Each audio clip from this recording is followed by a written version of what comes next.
తెలంగాణ రాష్ట్ర ముఖ్యమంత్రి రేవంత్ రెడ్డి గారు వర్ణయాగం చేశారు. ఆశ్చర్యకరంగా ఉంది. ప్రజాస్వామ్య వ్యవస్థలో భారతదేశ రాజ్యాంగం ప్రాతిపదికగా ఎన్నికైనటువంటి ముఖ్యమంత్రి వర్షాలు రావాలని దేవుణ్ణి ప్రార్థిస్తూ యాగం చేశానంటారు. ఇది ఎక్కడి నుంచి మొదలైన సంస్కృతి? యాగాలు, దేవాలయాలు, పూజలు, పునస్కారాలు చేయవలసింది ఎవరు?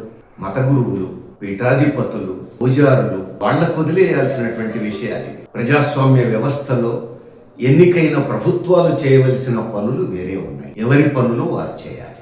యాగాలు, దేవాలయాలు నమ్మకాలకు సంబంధించిన విషయాలు. అవి మత విశ్వాసాలతో ముడిపడి ఉన్న విషయాలు. మత విశ్వాసకులు, వారికి నాయకత్వం వహిస్తున్న వారికి మార్గదర్శకత్వం వహించేటువంటి మత గురువులు, పీఠాధిపతులు, పూజారులు, వాళ్ళు చేయవలసిన పని వాళ్లకు వదిలేయాలి. ఎన్నికైన పాలకులు చేయవలసిన పని రాజ్యాంగం ప్రాతిపదికగా రాజ్యాంగం నిర్దేశించినటువంటి కర్తవ్యాలు పూర్తి చేయాలి. ఇప్పుడు ఎన్నికైన పాలకులు, ఒక రాష్ట్ర ముఖ్యమంత్రి రాజ్యాంగం నిర్దేశించినటువంటి దిశానిర్దేశాలను వదిలేసి జనాన్ని సమస్యల పరిష్కారం కోసం దేవుణ్ణి వేడుకోమని చెప్పడం ఏమిటి? వర్షాలు వచ్చేటట్టు చూడమని దేవుణ్ణి వేడుకోవడం ఏమిటి? ఇది ముఖ్యమంత్రి పని కాదు కదా. ప్రజలు ఇళ్లలో చేస్తారు, మత గురువులు, పూజారులు చేస్తారు. అది వారి విశ్వాసానికి సంబంధించిన విషయం. ప్రజలు ఓటేసి ఎన్నుకున్నటువంటి ఒక ముఖ్యమంత్రి చేయవలసిన పని వర్ణయాగం కాదు కదా. రాష్ట్ర ముఖ్యమంత్రి వర్షాల కోసం వర్ణయాగం అంటారు. రాజ్యాంగం ఏం చెప్తోంది? ఈ దేశంలో ఎన్నికైనటువంటి పాలకులు, ప్రజాప్రతినిధులు శాస్త్రీయ దృక్పథాన్ని పెంపొందించాలి, ప్రజల్లో శాస్త్రీయ దృక్పథాన్ని పెంపొందించాలి అని ఆదేశిస్తున్నది రాజ్యాంగం. వర్షాల కోసం వర్ణయాగం చేయటం ప్రజల్లో శాస్త్రీయ దృక్పథాన్ని పెంపొందిస్తుందా? వర్షాలు ఎలా వస్తాయో శాస్త్ర సాంకేతిక పరిజ్ఞానం చెప్తున్నది.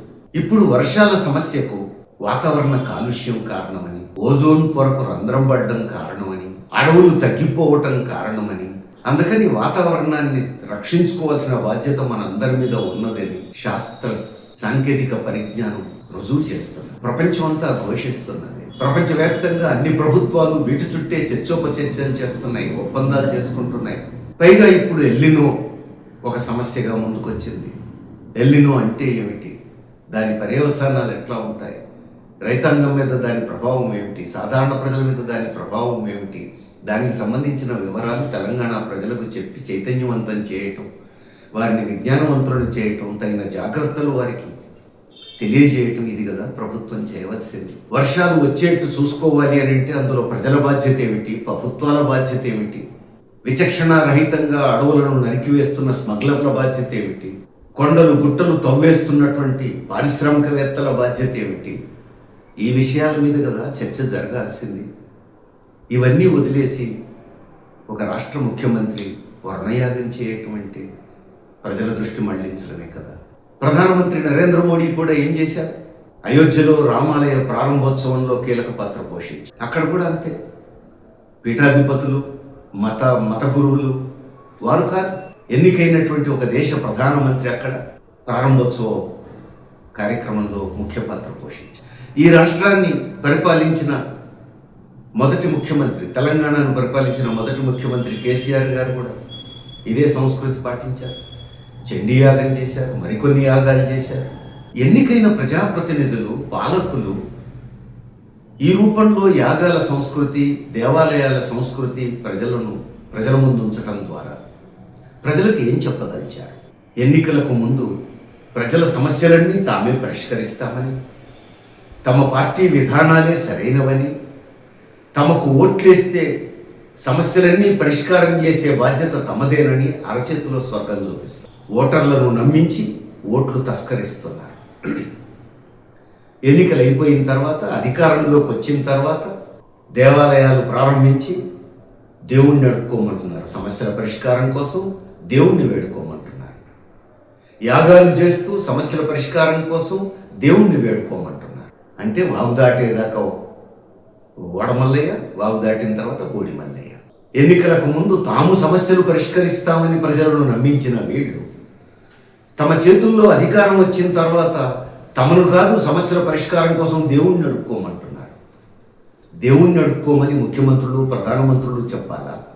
మన తాతల తండ్రులు తరతరాలుగా చేస్తున్న పని అదే కదా. ఇప్పటికీ ప్రజలు అత్యధికులు ఇంట్లో, గుళ్ళల్లో, మసీదుల్లో, చర్చిల్లో చేస్తున్న పని అదే కదా. దానికి ఒక ప్రధానమంత్రి కావాలా, దానికి ఒక ముఖ్యమంత్రి కావాలా ఈ విషయాలు చెప్పడానికి? సమస్యలు ఎవరూ పట్టించుకోకపోతే, పాలకులు పట్టించుకోకపోతే, విఫలమైతే, తమకు దిక్కులేని పరిస్థితుల్లో దిక్కులేని వాళ్లకు దేవుడే దిక్కు అనేటువంటి ఒక సామెత అనుభవపూర్వకంగా పుట్టింది కదా. కాబట్టి ప్రభుత్వాలు విఫలమైనప్పుడు ప్రజలు దేవుడి వైపే పోతారు. ప్రజలకు సరైన ప్రత్యామ్నాయం ఉన్నప్పుడు పోరాటాల వైపు పోతారు. అందుకని పోరాటాల వైపు పోవాలా, దేవుడిని అడుక్కోవాలా అనేది ప్రజల చైతన్యానికి సంబంధించిన విషయం.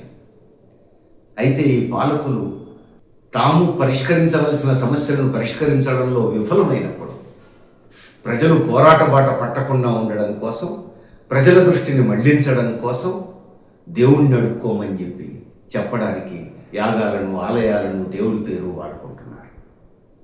ఇంతకంటే బాధ్యతారాహిత్యం ఇంకేమన్నా ఉంటుందా? అందుకని ఇప్పటికైనా మన రాష్ట్ర ముఖ్యమంత్రి తమ party Congress party secular party అని చెప్పుకుంటారు. బీజేపీ మతోన్మాద పార్టీ అంటారు. మరి ఒక సెక్యులర్ పార్టీ అని చెప్పుకునే కాంగ్రెస్ పార్టీ, ఆ పార్టీ నుంచి ముఖ్యమంత్రిగా బాధ్యతలు స్వీకరించినటువంటి నాయకులు ప్రజలకు వర్షాల కోసం యాగాలే పరిష్కారం అని చూపించడం ఏ విధంగా సెక్యులరిజం అవుతుంది? ఏ విధంగా ఒక ఎన్నికైన ప్రభుత్వంగా తన బాధ్యతను నిర్వర్తించినట్టు అవుతుంది? అందుకని ప్రభుత్వం తన బాధ్యతల నుంచి తప్పించుకోకూడదు.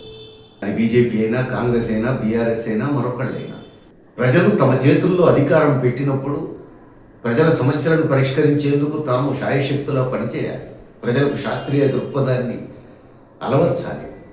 అందుకు భిన్నంగా ఈ రూపంలో ప్రజల దృష్టిని మళ్లించి దేవుణ్ణి అడుక్కోమని చెప్పి తప్పించుకునేటువంటి ప్రయత్నం చేయటం బాధ్యతారాహిత్యం తప్ప మరొకటి కాదు.